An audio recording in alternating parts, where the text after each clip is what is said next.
कधी कधी आपल्याला आपल्याच नजरेत कळत नाही की खरंच कुणीतरी सच्चा माणूस आपल्या आयुष्यात आहे. तुम्ही खरंच खूप लकी आहात जर तुमच्या आयुष्यात इमोशनल, खुलेपणाने बोलणारा, व्यक्त होणारा कुणी व्यक्ती असेल. एक असा माणूस जो प्रेम असेल, राग असेल, भीती असेल, कोणाबाबत तरी जळणं असेल, हे सगळं तो अगदी स्पष्टपणे, निसंकोचपणे तुमच्यासमोर व्यक्त करतो. ती व्यक्ती स्वतःला लपवत नाही, मुखवटे घालत नाही. कधी गोंधळलेला असेल, कधी खूप प्रेमळ, तर कधी थोडा कटूही, पण तो खरा असतो. हे त्याचं वेगळंपण असतं. पण आपली चूक कुठे होते माहितीये का? आपण अशा लोकांना समजून घेत नाही.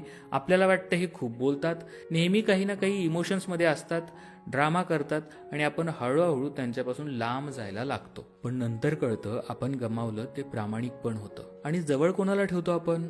जे फक्त गोड गोड बोलतात, हसतात, परफेक्ट वागतात, पण तुमच्या मागे जाऊन तुमच्या चुका, तुमच्याच फिलिंग्स इतरांसमोर उघड करतात. अशा लोकांना आपण सभ्य समजतो, आणि जे खरं बोलतात त्यांना प्रॉब्लेमॅटिक समजून जातो. खरं नातं तेच असतं जिथं माणूस स्वतःला लपवत नाही, जिथे फक्त गोड बोलणं नाही पण खरी साथ असते.